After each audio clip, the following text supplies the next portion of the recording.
Boa tarde, bom dia, boa noite, graça, misericórdia e paz.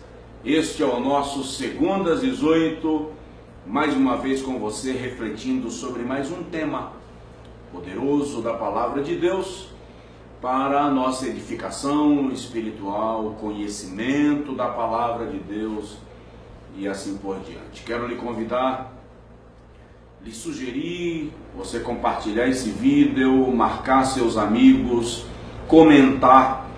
Seu comentário é muito bem-vindo e certamente será de grande valia para nós na sequência desse projeto que tem por pretensão apenas de alguma forma participar com você, cooperar com você no seu crescimento espiritual e de conhecimento da Palavra de Deus. Hoje eu quero falar sobre sinais eclesiológicos do arrebatamento da igreja. Primeiro, para você ter uma compreensão mais ampla da ideia do eclesiológico, porque a palavra igreja vem do grego eclesia e o eclesiológico está relacionado à igreja. Portanto, nós vamos falar sobre sinais espirituais, sinais relacionados à igreja, da vinda ou da brevidade, da iminência da vinda do Senhor Jesus. Segundo, é interessante observar que a palavra arrebatamento, do latim rapere, dá a ideia de transportar de uma parte para outra parte. A Bíblia Sagrada, ao longo do seu texto, fala da segunda vinda de Jesus 8 vezes mais do que fala da primeira. Então, se creio que Jesus veio, nasceu de uma virgem, viveu sem pecar, morreu por nossos pecados, ressuscitou ao terceiro dia e está assentado à destra de Deus, crer na sua segunda vinda para arrebatar a sua igreja é uma premissa indiscutível das Escrituras. Quando Paulo escreve aos Tessalonicenses, capítulo de número 4, versículo 13 a 16, ele diz assim: não quero, irmãos, que sejais ignorantes acerca daqueles que desde agora dormem no Senhor. Porque se cremos que Cristo Jesus ressuscitou dentre os mortos, também cremos que Deus os tornará a trazer com eles. Então a abordagem de Paulo aqui é a certeza de que os que morreram em Cristo ressuscitarão no dia da sua segunda vinda para arrebatar a sua igreja. Existe uma variação de pensamentos teológicos no que se diz respeito a quando isto vai acontecer. Sem querer explorar muito essa questão, até porque o tempo não nos seria favorável, tem a corrente pré-tribulacionista, que acredita que o arrebatamento da igreja será antes da grande tribulação. A segunda corrente, mid-tribulacionista, que acredita que o arrebatamento se dará no meio da grande tribulação. E pós-tribulacionista, que acredita que o arrebatamento se dará depois da grande tribulação. Nesse caso, a igreja passaria pela grande tribulação. Ainda tem uma outra linha de corrente teológica, que é a chamada de amilenista e pós-milenista, que acredita que a igreja passa pela grande tribulação, no caso da corrente amilenista, e será ingressada no reino milenial de Cristo, e portanto ela só entra nesse reino espiritual depois da grande tribulação e antes do milênio. E a pós-milenista, que acredita que a igreja só será ingressada nesse reino espiritual de Deus depois do milênio. Apesar das muitas variações de pensamento teológico acerca desse assunto, numa verdade todos concordam: Jesus vai voltar. Essa é a nossa esperança. E no que se diz respeito a sinais espirituais, deixa eu ler um texto aqui muito interessante de Mateus capítulo 24, o versículo de número 4, quando Jesus diz assim: acautelai-vos que ninguém vos engane. Ou seja, Jesus já estava observando para os seus apóstolos o cuidado que se é necessário ter para não sermos enganados diante de réplicas, mentiras com aparência de verdade, que surgiriam no contexto da própria igreja, no contexto do próprio evangelho, e que confundirão e estão confundindo muitas mentes. Por exemplo, um dos sinais espirituais que Jesus aborda do arrebatamento da igreja, que a Bíblia aborda, é o descrédito na vinda do Senhor. As correntes teológicas que anulam esta verdade fundamental da teologia cristã. Pedro já fala sobre isto lá na primeira epístola, capítulo 3, versículo 3 e 4, quando ele diz que viriam escarnecedores questionando quando se dará a vinda do Senhor, visto que desde quando os nossos pais antigamente falavam sobre isso e ainda não se sucedeu. Se você analisar, há uma corrente teológica poderosa já nos bastidores, nos corredores, nos púlpitos das igrejas desse tempo, que negam a vinda do Senhor Jesus, que anulam essa verdade bíblica, que fazem a aplicação do texto apenas do seu aspecto histórico, dando a entender que todas as profecias já se cumpriram e nós estamos aí ao léis e sendo levados pelo tempo e pelo vento, à medida que.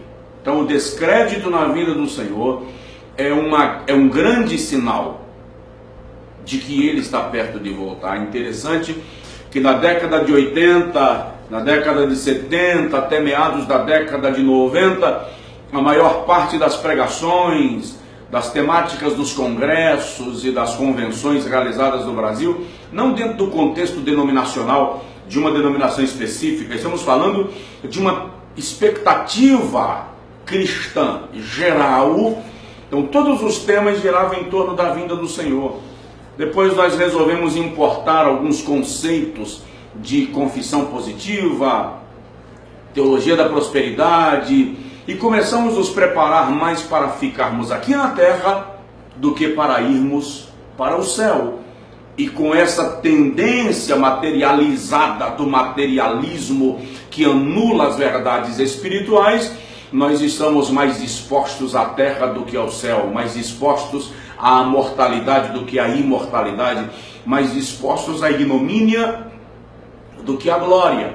E é preciso ter cuidado com esse descrédito. O segundo sinal da vinda do Senhor previsto na Bíblia é o esfriamento do amor, sinal espiritual. Mateus 24:12, Jesus diz assim: e por se multiplicar a iniquidade, o amor de muitos esfriará. Paulo, quando escreve a Timóteo sobre esse assunto, fala de homens que seriam amantes de si mesmos. Primeira carta, capítulo 3, versículo 2, versículo 3. Na verdade, a prática do amor fraternal está comprometida. No mundo não se ama mais ninguém. O amor, regra geral, que o mundo conhece, é o amor que o camarada dedica à pessoa e dedica ao carro. Eu amo o meu carro, eu amo você. Eu amo essa sandália, eu amo você.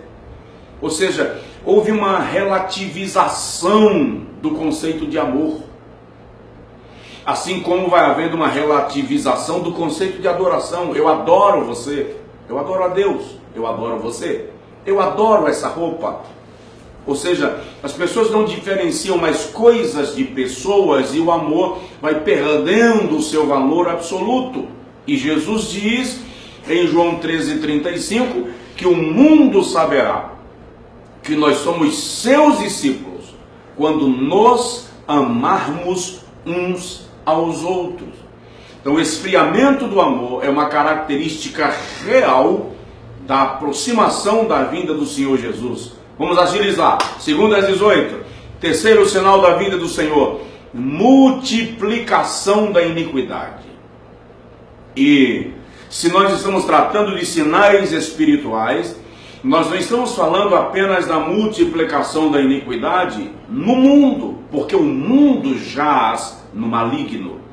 Nós estamos falando da multiplicação da iniquidade dentro do contexto da igreja. a perda de temor, a perda de valores, o liberalismo generalizado tomando conta das nossas práticas habituais de culto, de vida, de conduta, de estilo de vida, de caráter.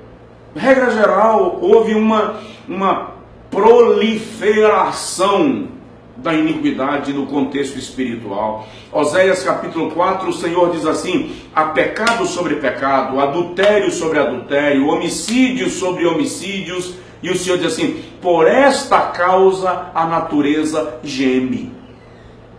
Há uma multiplicação da iniquidade, e isso precisa ser detido, controlado, e só é possível pelo ensino da palavra de Deus, porque quem santifica é a palavra. O Espírito Santo opera pela palavra, santifica-os na verdade, a tua palavra é a verdade.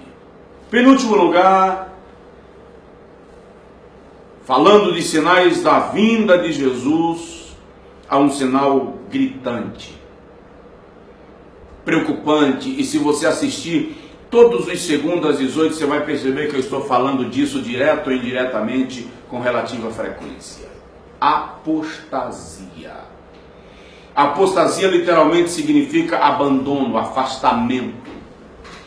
Está havendo um afastamento quase absoluto das verdades bíblicas nos púlpitos das igrejas, nos altares das igrejas. Jesus falou de falsos mestres e de falsos profetas e de falsos cristos que viriam em seu nome, e ele diz assim: e enganarão a muitos. Paulo diz aos Efésios, capítulo 20 de Atos, versículo 28, 29, 30 e 31, assim: eu sei que depois da minha partida entrarão no meio de vós lobos cruéis, que não pouparão o rebanho, e dentre vós mesmos se levantarão homens presunçosos, querendo atrair discípulos após si. Estamos numa geração de líderes que não fazem discípulos para Deus, e sim para si mesmos. Estamos numa geração de um povo que não quer a verdade bíblica. Estamos na geração do evangelho das facilidades, do evangelho do entretenimento, do evangelho do místico, do sobrenatural sem fundamento. Estamos na geração de uma igreja que se desvia do verdadeiro evangelho. Aí você me pergunta: mas pastor, por que Deus não toma providência desse negócio? Por que Deus não sai aí alterando isso, mudando isso, matam os dois? Na parábola do trigo e do joio, Jesus narra que o dono da fazenda que semeou o trigo, cujo inimigo veio mais tarde e semeou o joio, quando os seus empregados viram o trigo com o joio com o trigo, e disseram: Senhor, nos autoriza que a gente vai tirar o joio e deixar apenas o trigo. Ele disse: não, deixem crescer juntos, e no dia da colheita tiraremos o joio e jogaremos no fogo, e o trigo recolheremos para o celeiro. Eu já ouvi muitos pregadores dizendo que a razão pela qual o dono da fazenda não deixou que retirassem o joio é porque joio e trigo são muito parecidos e poderia acabar se retirando o trigo juntamente com o joio. Mas se tratam de lavradores que estavam acostumados a trabalhar com a plantação do trigo e que sabia diferenciar. A questão é que hoje os estudos nos dizem, e naqueles dias os produtores já sabiam, que o joio não tem raiz profunda. Como ele não tem raiz profunda, ele entrelaça as suas raízes nas raízes das plantas mais próximas, e ele começa a sugar vitalidade da planta mais próxima, de modo que se você puxar o joio, inevitavelmente você vai ferir a raiz do trigo. Olha que inteligência a parábola de Jesus. Ele está dizendo: não mexe no joio para não ferir o trigo, deixa crescer junto, e no dia da colheita nós separaremos um do outro. E é interessante que a colheita do trigo se dá nas proximidades do mês de Nissan, corresponde no nosso calendário ao mês de junho, que é a época da grande ventania, dos fortes ventos no território de Israel. E quando o vento começa a soprar muito, os estudos dizem, as pesquisas dizem, a experiência diz que o trigo curva diante do vento, deita no chão, apenas o joio fica em pé, porque o caule do joio não é flexível, é duro, quebra, mas não curva. Então, quando passar o vento, todo o trigo está deitado ao chão, o joio está em pé, é mais fácil sair ceifando o joio, e depois o que fica é trigo. Queridão, é preciso lembrar que o Espírito de Deus tem tolerado certas coisas entre nós, não por amor ao joio, mas em defesa do trigo. Mas o dia da colheita vai chegar. Ele vem averiguar a lavoura. São sinais espirituais e a igreja precisa estar atenta. Esse é o nosso 2/18, falando para você sobre sinais espirituais do arrebatamento. E eu quero concluir falando para você que outro sinal espiritual do arrebatamento é um grande derramamento do Espírito Santo. Com certeza, a noiva do Cordeiro, a igreja genuína, a igreja verdadeira, que não está identificada por placa, padrão, protocolo, ela está identificada pelo sangue da nova aliança. Esta sim vai viver uma grande experiência com a manifestação do Espírito Santo. Nós cremos numa manifestação extraordinária da glória, numa manifestação extraordinária do poder, da majestade, da unção, dos milagres, da revelação da palavra, do temor, da santificação na verdadeira igreja, a noiva do Cordeiro, e ela será atraída ao céu, dentro do maior movimento espiritual de transformação de todos os tempos. Deus nos abençoe. Maranata, ora vem, Senhor Jesus. Esta é a nossa oração com a noiva de Cantares que diz: vem depressa, amado meu. 2/18, Deus te abençoe. Compartilhe esse vídeo, marque seus amigos, faça um comentário, fique com a gente. Até a próxima segunda, em nome de Jesus.